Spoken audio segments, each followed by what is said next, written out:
पति हमेशा पत्नी को मारता पीटता था। फिर एक दिन ससुर ने आकर जो किया उसे सुनकर आपके होश उड़ जाएंगे। राधे राधे दोस्तों, कभी कभी जिंदगी की सबसे बड़ी चीखें भी खामोशियों में गुम हो जाती है और उसी खामोशी में छिपा होता है एक ऐसा सच जो रूह तक को झकझोर देता है। यह कहानी है एक बेटी, एक बहू और सबसे बढ़कर एक माँ की, जिसने समाज, रिश्तों और अपने ही घर में वह दर्द सहा जो शब्दों में बयान नहीं हो सकता। लेकिन कब तक सहती, कब तक चुप रहती? जब दर्द हद से गुजर गया तो उसकी खामोशी ने एक ऐसा तूफान खड़ा कर दिया जिसे कोई रोक न सका। यह कहानी है एक राधा नाम की लड़की की। इस कहानी में हर मोड़ पर छुपा है एक राज, एक सवाल और एक सच्चाई।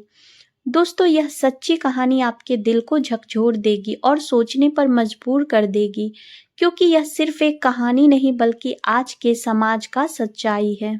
सुबह की पहली किरण राधा के घर की खिड़की से अंदर आ रही थी। बाहर बगीचे में चिड़ियां चहचहा रही थी, लेकिन घर के अंदर का माहौल उदास और भारी था।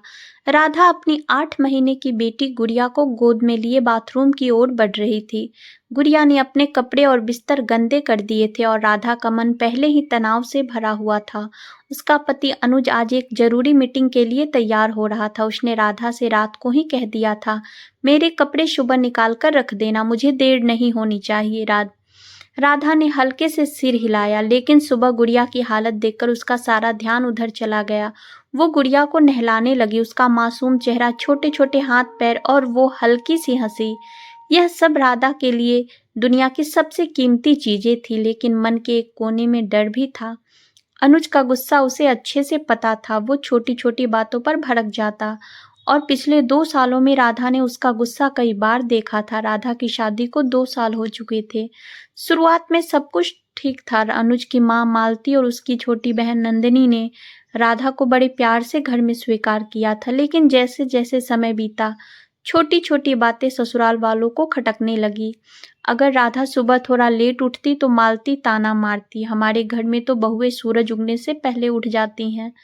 अगर खाने में नमक थोड़ा ज्यादा हो जाता तो नंदिनी मुंह बनाकर कहती, भाभी आप तो पढ़ी लिखी हैं, फिर भी यह गलतियां कैसे? राधा की माँ का देहांत बचपन में ही हो गया था। उसके पिता मनोज ने उसे अकेले ही पाला पोसा था। मनोज एक साधारण स्कूल टीचर था, जिन्होंने अपनी बेटी को पढ़ाया लिखाया और उसे आत्मनिर्भर बनाया। राधा ने कॉलेज में अच्छे नंबरों से डिग्री ली थी, लेकिन शादी के बाद ससुराल वालों ने उसे नौकरी करने से मना कर दिया। मालती का कहना था कि हमारे घर की बहुएं घर संभालती है, बाहर काम करने की क्या जरूरत। राधा ने चुपचाप उनकी बात मान ली। उसने सोचा शायद समय के साथ सब ठीक हो जाएगा, लेकिन समय ने हालात को और बिगाड़ दिया। अनुज का स्वभाव बदलने लगा। वो छोटी छोटी बातों पर गुस्सा करने लगा। अगर राधा उससे कुछ कहती तो वह उसे ताने मारता, तुम्हें क्या पता मैं बाहर दिन भर कितनी मेहनत करता हूँ, तुम तो बस घर में बैठी रहती हो। राधा चुप रहती। वो नहीं चाहती थी कि उसकी वजह से घर में तनाव बढ़े, लेकिन उसकी चुप्पी को ससुराल वाले उसकी कमजोरी समझने लगे। मालती और नंदिनी हर छोटी बात के लिए उसके पिता मनोज को फोन करने लगे। कभी कपड़े समय पर नहीं सूखे तो कभी खाना उनके स्वाद के मुताबिक नहीं बना। हर बार मनोज अपनी बेटी के ससुराल आते, ससुराल वालों की शिकायतें सुनते, राधा को समझाते और चुपचाप वापस चले जाते। राधा को याद था एक बार मालती ने मनोज को सिर्फ इसलिए बुलाया था क्योंकि राधा ने बिना नहाए रसोई में प्रवेश कर लिया। मालती ने मनोज से कहा, देखिए समधी जी, हमारी बहू को थोड़ा रीति रिवाज तो सीखना चाहिए, ऐसे कैसे चलेगा। मनोज ने उस दिन भी चुपचाप उनकी बात सुनी और राधा से कहा, बेटा थोड़ा ध्यान रखा कर, ससुराल में थोड़ा एडजस्ट करना पड़ता है। लेकिन अब हालात बदल चुके थे। अनुज ने राधा पर पहले भी 2-3 बार हाथ उठाया था, लेकिन राधा ने कभी अपने पिता को नहीं बताया। उसे डर था कि अगर उसने कुछ कहा तो उसकी शादी टूट जाएगी। वह अपनी बेटी गुड़िया को एक टूटा हुआ परिवार नहीं देना चाहती थी। लेकिन आज की सुबह ने उसकी सारी हिम्मत तोड़ दी थी। जब राधा गुड़िया को साफ करके बेडशीट धोने के लिए कमरे से बाहर निकली, तभी अनुज नहाकर वापस आया। उसने अलमारी की ओर देखा और गुस्से में चिल्लाया, राधा मेरे कपड़े कहाँ हैं? अभी तक क्यों नहीं निकाले तुमने? सारा दिन क्या करती हो? राधा ने थकी हुई आवाज में जवाब दिया, अनुज आपने देखा नहीं, गुड़िया ने सब गंदा कर दिया था, अभी उसे साफ किया, बेडशीट धोने जा रही हूँ। आपके कपड़े अलमारी में सबसे ऊपर रखे हैं, आज आप खुद निकाल लीजिए प्लीज। राधा की बस इतनी सी बात अनुज के लिए आग में घी डालने जैसी थी। उसका चेहरा गुस्से से लाल हो गया और राधा को बोला, तुम मुझे काम करने को कह रही हो, इसलिए ब्याह कर लाया हूं तुम्हें कि तुम मुझसे ही कपड़े निकलवाओ। उसकी आवाज में गुस्सा और तिरस्कार साफ झलक रहा था। राधा ने जवाब देने की कोशिश की, अनुज मैंने तो बस इतना कहा कि मेरे हाथ गंदे हैं, मैं कैसे। लेकिन राधा की बात पूरी होने से पहले ही अनुज ने राधा के गाल पर जोर से थप्पड़ मार दिया।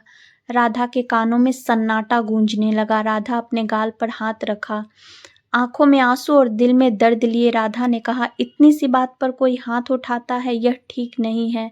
लेकिन राधा का जवाब देना अनुज को और भड़का गया। फिर अनुज बोला, तुम्हें बात करने की तमीज नहीं है, आज मैं तुम्हें तमीज सिखाता हूँ। कहते हुए उसने राधा के चेहरे पर 2-3 घूंसे जड़ दिए।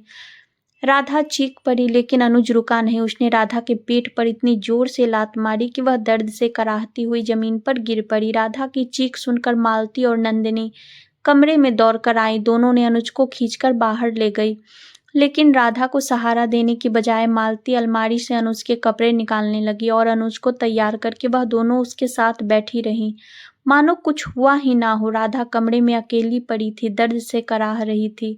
उसकी बेटी गुड़िया जोर जोर से रो रही थी, लेकिन नंदिनी ने उसे गोद में उठाकर बाहर ले गई ताकि अनुज को परेशानी ना हो। राधा का शरीर दर्द से टूट रहा था और इसका दिल भी। जब अनुज मीटिंग के लिए निकल गया तब मालती और नंदिनी वापस कमरे में आई, लेकिन उनकी आवाज में ना तो दया थी ना सहानुभूति। मालती ने ताने मारते हुए कहा, कब तक जमीन पर पड़ी रहोगी, उठो अपनी बेटी को चुप कराओ, वह चुप ही नहीं हो रही है। और फिर राधा को कहने लगी कि अगर तू चुपचाप उसके कपड़े निकाल देती तो यह सब होता ही नहीं। नंदिनी ने भी साथ दिया, हाँ भाभी, मैं तो ससुराल से यहाँ शांति के लिए आती हूँ, लेकिन तुम्हारे यह तमाशे देखकर मेरा दिमाग खराब हो जाता है। थोड़ा तो समझदारी से काम लिया करो। राधा का दिल टूट चुका था। उसने जैसे तैसे खुद को संभाला। दर्द से कराहते हुए वह उठी, अपनी बेटी को गोद में लिया और उसे चुप कराने लगी, लेकिन उसका मन अब टूट चुका था।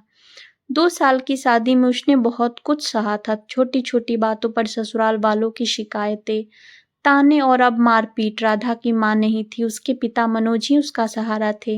हर बार जब ससुराल वाले कोई शिकायत लेकर फोन करते, मनोज चुपचाप उनकी बातें सुनते, राधा को समझाते और वापस लौट जाते। लेकिन आज राधा ने खुद अपने पिता को फोन किया। उसकी आवाज में दर्द और डर साफ दिखाई दे रहा था। पापा प्लीज आ जाइए, मैं अब यहाँ नहीं रह सकती। राधा ने रोते हुए अपने पापा से सब बात कहा। मनोज जी तुरंत अपनी बेटी के ससुराल पहुंचे। राधा को देखते ही उनका कलेजा फट पड़ा। उसका चेहरा सूजा हुआ था, आंखें लाल और शरीर पर चोट के निशान। मनोज की आंखें नम हो गई, लेकिन वह खुद को संभालते हुए मालती और नंदिनी से बात करने लगे। मालती, मेरी बेटी में चाहे 10 कमियां हो, लेकिन क्या यह जायज है कि आपका बेटा उस पर हाथ उठाए? क्या उसका इतना भी हक नहीं कि वह अपनी बात कह सके? मनोज ने गहरी सांस लेते हुए कहा। मालती ने तुरंत पलटवार किया, मनोज, इसमें मेरे बेटे की क्या गलती? आपकी बेटी ही उसे उकसाती है। अगर वह अपनी जुबान पर काबू रखे तो यह सब होता ही नहीं। नंदिनी ने भी साथ दिया। हाँ अंकल जी, भाभी को थोड़ा तो ध्यान रखना चाहिए कि भाई इस घर के लिए कितनी मेहनत करता है, उसके सामने क्या बोलना है क्या नहीं, इतनी अकल तो होनी चाहिए। और फिर छोटी छोटी बातों के लिए मायके वालों को फोन करना, यह क्या तरीका है? मनोज का गुस्सा बढ़ रहा था, लेकिन वह शांत रहे। उन्होंने नंदिनी की ओर देखा और कहा, बेटा तुम भी किसी की बहू हो, क्या तुम्हें यह छोटी बात लगती है कि पति अपनी पत्नी पर हाथ उठाए? एक उम्र के बाद तो माता पिता भी बच्चों पर हाथ नहीं उठाते, फिर पति कैसे इतना हक रखता है? लेकिन मालती और नंदिनी अपनी बात पर अड़ी रही। मालती जी ने तंज कसते हुए कहा, मनोज जी आप अपनी बेटी का पक्ष लेकर उसका ही घर बिगाड़ रहे हैं। उसे समझाइए कि ससुराल में कैसे रहना है। और वैसे भी हमारा बेटा तो अब घर पर ही नहीं है, पता नहीं कहाँ चला गया। हमें तो उसकी चिंता हो रही है। आपकी बेटी तो आपके सामने खड़ी है, आपको क्या फिक्र?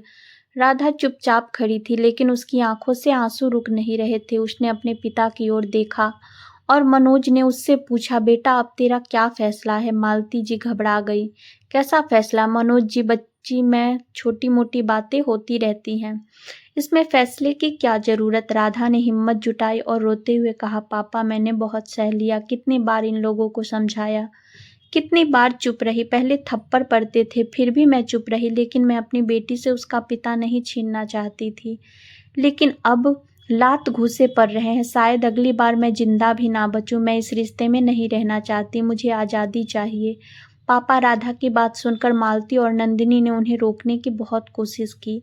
मालती ने कहा, राधा सोच लो, समाज क्या कहेगा। लेकिन राधा का फैसला पक्का था। उसने अपने कपड़े और गुड़िया का सामान इकट्ठा किया। मनोज ने उसे गले लगाया और कहा, बेटा, तेरे पिता का घर आज भी तुझे खुली बाहों से स्वीकार करेगा। चल अपने घर चलते हैं। मनोज ने सबसे पहले राधा के साथ पुलिस स्टेशन जाकर अनुज के खिलाफ घरेलू हिंसा की शिकायत दर्ज की। पुलिस ने अनुज को उसके ऑफिस से गिरफ्तार कर लिया। कोर्ट में राधा की आपबीती और उसके शरीर पर चोट के निशान देखकर जज ने जल्द ही उसे इस जहरीले रिश्ते से आज़ादी दे दी और अनुज को जेल की सलाखों में डाल दिया।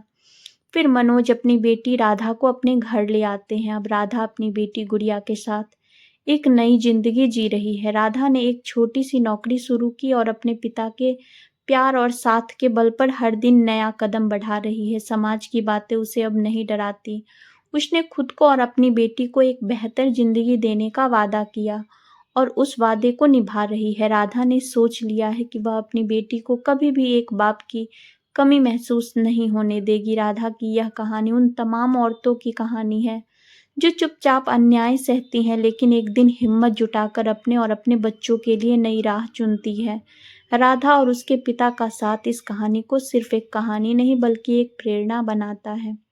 दोस्तों, हर पिता को अपनी बेटी के लिए ऐसा हीरो बनना पड़ेगा, तभी बेटी अपने आप को सुरक्षित महसूस करेगी और कोई गलत कदम नहीं उठाएगी।